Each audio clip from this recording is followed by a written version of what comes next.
Nah, di mana caranya mencari lowongan pekerjaan di New Zealand? Setiap saat itu ada lowongan-lowongan baru. Itu namanya seek.co.nz atau threadme.co.nz atau LinkedIn. Hati-hati, banyak banget penipuan. Sesama bangsa Indonesia tuh banyak banget yang nipu. Jangan pernah percaya nih sama orang Indonesia yang tiba-tiba bilang, aku bisa ngasih kamu kerjaan loh. Hati-hati, jangan percaya. Hai. Selamat datang di channel Eliza, channel yang membahas informasi seputar kehidupan di New Zealand. Buat yang baru pertama kali datang ke channel ini, perkenalkan, nama aku Eliza. Saat ini aku tinggal di kota Lower Hutt, Wellington, New Zealand. Gimana nih kabarnya semuanya? Alhamdulillah ya, Lebaran udah selesai. Kita sudah melewati bulan puasa Ramadan dan juga sudah merayakan Hari Raya Idul Fitri di tahun 2025 ini. Ini aku pengen ngobrol nih buat teman-teman yang kepikiran pengen hijrah ke New Zealand. Ini adalah waktu yang pas untuk melakukan persiapan hijrah ke New Zealand. Kita udah libur lumayan panjang ya kemarin, long weekend. Dan juga mumpung masih di awal tahun ya, buat teman-teman, ini kita sudah memasuki bulan April dan kita sudah melewati seperempat dari tahun 2025. Nah gimana? Masih inget nggak resolusinya apa aja? Ada nggak yang resolusinya pengen hijrah ke New Zealand? Yuk! Kita kupas tuntas gimana persiapannya untuk pindah ke New Zealand. Simak terus ya video kali ini. Jadi yang pertama ini adalah teman-teman harus menentukan tujuan teman-teman hijrah ke New Zealand itu apa. Karena tujuan kalian itu menentukan nanti visa apa yang cocok buat teman-teman. Misalnya teman-teman mau kuliah, berarti teman-teman nanti akan apply visa student. Kemudian kalau misalkan teman-teman mau kerja di sini, berarti teman-teman harus apply visa kerja. Atau teman-teman yang punya pasangan dari orang New Zealand asli sini, teman-teman bisa pakai partner visa. Untuk apply visa kerja itu, teman-teman nggak bisa asal sembarangan juga. Yang harus dilakukan pertama kali adalah mencari lowongan pekerjaan dan mendapatkan tawaran kerja. Tapi tawaran kerja itu juga ada syaratnya. Teman-teman harus mendapatkan tawaran kerja dari perusahaan accredited employer. Jadi accredited employer itu perusahaan yang sudah mendaftar ke imigrasi New Zealand bahwa perusahaan tersebut akan meng-hire orang asing. Jadi perusahaan accredited employer itu nantinya yang akan memberikan sponsor dan memberikan dokumen ya untuk mendukung teman-teman itu apply visa kerja.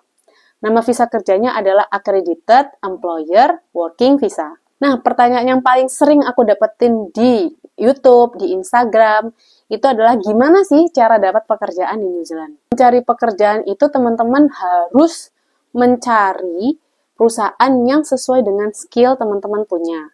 Karena New Zealand ini benar-benar mengutamakan orang yang memiliki skill. Misalkan engineer.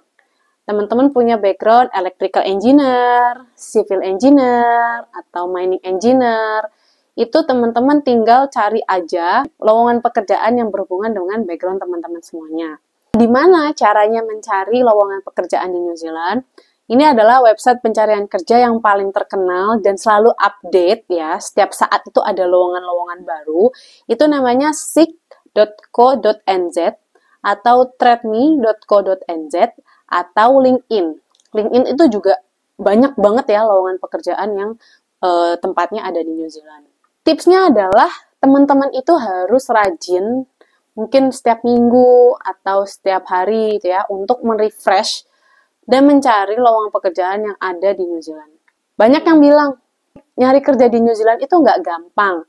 Ya sama aja, di Indonesia juga cari kerja nggak gampang ya gitu. Tapi kan kalau kita punya sesuatu yang kita bisa tawarkan ke perusahaan, kita bisa punya skill atau pengalaman yang bisa membantu perusahaan itu untuk memajukan bisnisnya, ya pasti bisa dapat ya teman-teman gitu. Jadi kalau misalkan ada yang bilang, saya nggak punya pengalaman kerja, saya nggak punya skill, saya nggak punya apa-apa, berarti caranya teman-teman harus menaikkan diri nih, value-nya apa. Misalkan mulai dari mencari kursus, atau mencari keahlian yang bisa menjadikan jembatan untuk mencari kerja di New Zealand.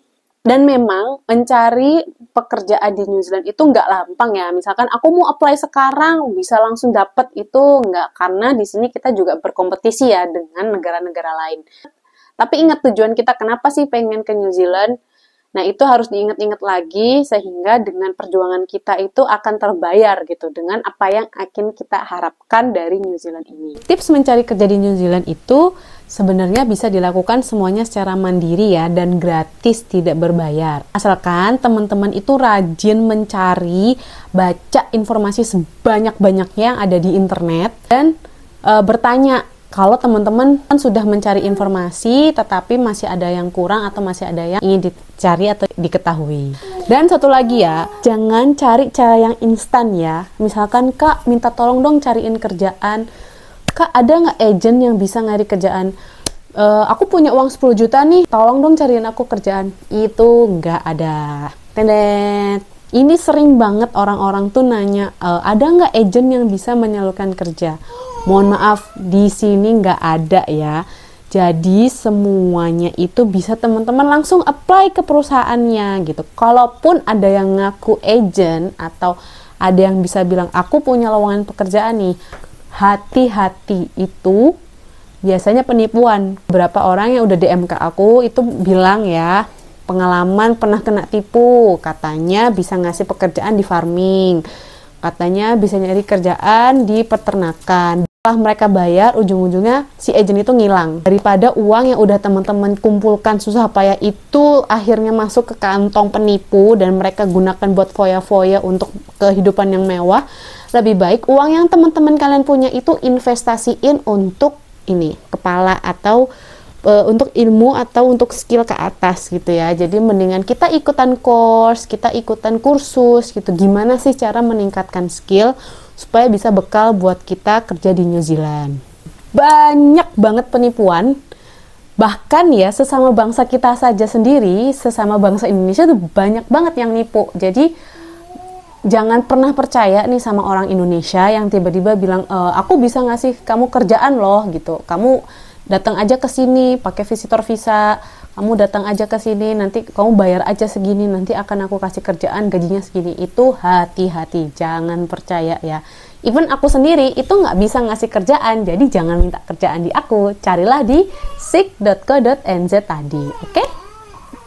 Selanjutnya, kalau misalkan lowongan pekerjaan sudah didapat, kemudian pengurusan visa sudah selesai, jangan lupa adalah siapkan dana untuk teman-teman hidup selama sebulan di sini. Jadi dana yang diperlukan itu antara lain untuk sewa rumah, kemudian makan, transportasi, dan juga mungkin ada kebutuhan dasar ya yang teman-teman butuhkan. Biaya hidup paling minimal nih untuk 1 bulan di New Zealand itu sekitar 25 juta atau 30 juta untuk 1 bulan. Selanjutnya sebelum kita pindah ke New Zealand adalah mencari tempat tinggal pertama di New Zealand. Nah, di sini itu biasanya cari sewa rumah itu nggak gampang juga. Karena jumlah properti dibandingkan dengan penyewanya itu lebih banyak penyewanya. Jadi di sini kita akan berbondong-bondong berebutan mencari tempat tinggal pertama di New Zealand. Belum kalian pindah ke sini, itu cari sewa rumah itu sebanyak-banyaknya. Itu biasanya ada di grup Facebook di area atau di kota yang akan menjadi tempat tinggal kalian.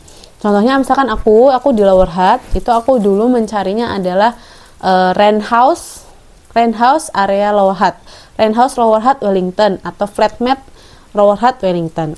Itu kita bisa nyari tempat tinggal pertama, dan biasanya tempat tinggal pertama itu kita nggak sewa satu rumah full, kita nyewanya satu kamar alias ngekos gitu, karena pertama pertimbangannya itu jauh lebih murah dan lebih gampang karena mereka nggak perlu kayak personal check dibandingkan kita harus sewa rumah, dan juga harganya biasanya lebih murah dibandingkan kita sewa satu rumah gitu. Once teman-teman udah nyampe di sini, teman-teman bisa mulai mencari tempat sewa rumah yang full ya gitu, untuk menempati dengan sendiri atau dengan keluarga. Selanjutnya yang kelima adalah persiapan sebelum pindah ke New Zealand adalah bawa barang-barang yang tepat dan jangan berlebihan. Fokus aja sama barang-barang yang susah dicari di New Zealand, contohnya bumbu-bumbu atau bumbu masakan yang sesuai dengan selera kalian yang biasanya ada di Indonesia. Dan juga konverter atau colokan listrik itu lebih baik kita udah persiapin dulu nih dari colokan Indonesia untuk dikonvert ke colokan New Zealand. Nah, sisanya itu semua bisa dibeli di sini gitu. Jadi nggak perlu kita bawa semua baju, karena baju kita dari Indonesia itu baju-baju summer ya. Dan di sini tuh negara 4 musim. Jadi kadang nggak cocok, kita udah bawa banyak, ternyata summernya di sini cuma sebentar, apalagi di Wellington ya, itu kayak summer tuh mungkin cuma 2 bulan, sisanya tuh udah dingin semuanya, jadi baju-baju tipis yang dari Indonesia tuh aku kebanyakan nggak kepake semua. Dan yang terakhir ada yang harus disiapkan adalah persiapan mental dan adaptasi budaya. Orang New Zealand tuh sangat menghargai waktu ya, jadi kita mungkin jangan sampai kebiasaan nih di Indonesia suka telat, suka molor, no more ya. Kita harus mengikuti budaya di sini, kita harus tepat waktu, jangan suka mengingkari janji gitu ya, karena orang-orang di sini benar-benar menghargai orang lain. Dan di sini kita harus adjust-nya adalah kita semuanya self-service ya, atau kita harus hidup lebih mandiri. Bayangkan teman-teman yang biasanya beli makanan dari GoFood, tinggal pesen, tinggal isi GoPay-nya, pesan pilih makanannya, terus tiba-tiba 30 menit lagi makanan datang, itu semuanya nggak ada di sini ya. Terus ada juga Shopee, mungkin yang suka belanja murah, check out, flash sale gitu ya, itu di sini juga nggak banyak ya, nggak ada gitu. Dan juga mungkin pembayaran seperti GoPay, pakai HP, tinggal scan QRIS, di sini juga nggak ada gitu ya. Jadi mungkin kemewahan-kemewahan atau kelebihan ya, atau fasilitas yang biasa kita punya di Indonesia itu mungkin teman-teman harus lupakan karena nggak ada di New Zealand. Semuanya harus dikerjakan secara mandiri. Mungkin yang dulunya biasa pakai pembantu atau babysitter, nah di sini juga susah ya mencari pembantu, nggak mungkin bisa gitu ya, nggak ada sistem pembantu. Atau juga mencari babysitter. Di sini ada babysitter tapi mungkin mahal ya, tergantung dengan penghasilan teman-teman, mungkin bisa sanggup bayar, mungkin ada enggak, jadi semuanya itu dikerjakan sendiri. Masak, itu semuanya kita kalau nggak masak, bisa sih beli ya, tapi kan harganya lumayan, sekali makan tuh bisa 20-30 dolar. Nah, itu dia adalah poin-poin persiapan apa aja yang mesti teman-teman lakukan. Sekali lagi pesan dari aku, jangan pernah malas mencari informasi sebanyak-banyaknya. Jangan pernah mencari cara instan. Tinggalkan ya budaya-budaya malas di Indonesia. Di masa depan kita yang lebih baik kan teman-teman. Jadi ayo kita cari informasi sebanyak-banyaknya. Gali semua informasi yang ada di internet. Dari Google atau dari YouTube, dari Instagram, apapun. Mari kita discuss bareng-bareng. Kalau misalkan teman-teman punya pertanyaan yang topiknya belum aku bahas, boleh kirim pertanyaan di kolom komentar dan aku akan jawab sesuai dengan pengetahuan yang aku miliki. Jadi demikian video kali ini, mudah-mudahan menjadi gambaran ya, dan teman-teman dilancarkan persiapannya untuk pindah ke New Zealand. Semoga tahun ini, tahun 2025 ini memberikan keberuntungan, kemudahan buat teman-teman untuk pindah ke New Zealand, dan semoga kita bisa ketemu suatu saat di New Zealand. Terima kasih udah nonton channel ini. Jangan lupa subscribe ya, biar aku lebih semangat lagi untuk memberikan informasi seputar kehidupan di New Zealand. Terima kasih udah nonton, dan sampai jumpa di video-video berikutnya. Bye-bye!